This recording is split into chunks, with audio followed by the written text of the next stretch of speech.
Mummy अभी तक भैया ना आइलन। अरे पगली लेट हो जाएला, बते हो ये बबुआ लोग कभी कभार गाड़ी घोड़ा में लेट हो जाएला। लगा तब बबुआ लोग आया गई नहीं। जा दरवाजा खोला।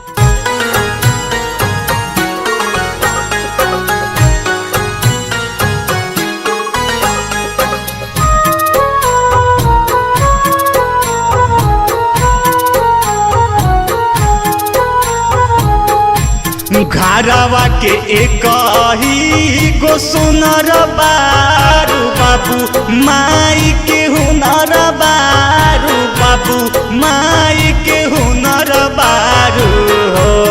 तोहरा के कबो ना भूलाइब सुन बहिना भैया के प्यारी बारू हो। तोहरा के कबो ना भूलाइब सुन बहिना घर भर के दुलारी बारू हो।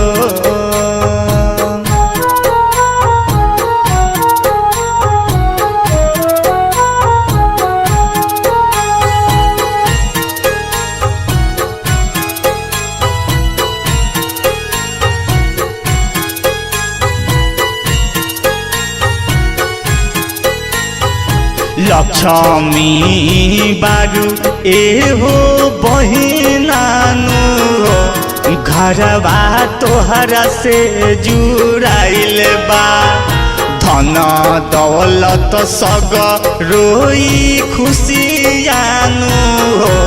सब तोहरे पलुटाइल बा लक्ष्मी बारू एहो बहिनानु हो। घरवा तोहर से जुड़ाइल बा धन दौलत सग रोई खुशियानु हो।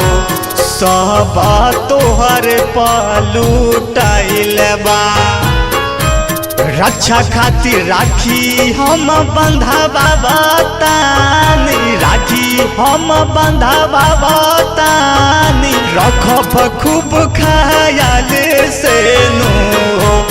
तोहरा के कबो ना भूलाइब सुन बहिना भैया के प्यारी बारू हो। तोहरा के कबो ना भूलाइब सुन बहिना घर भर के दुलारी बारू हो।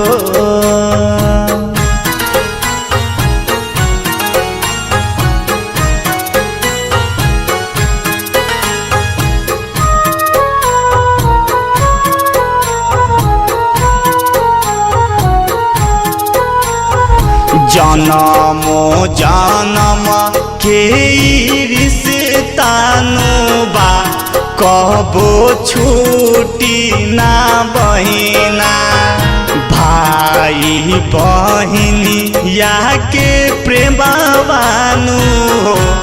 कबो टूटी ना बहिना जनमो जनम के रिश्तानु बा कबो छूटी ना बहिना भाई बहिना के प्रेमवानु हो। कबो टूटी ना बहिना तोहरा प आँख जे देखाई ओहो के आँख जे देखाई ओ के दुनिया से उठाई ले हबहो।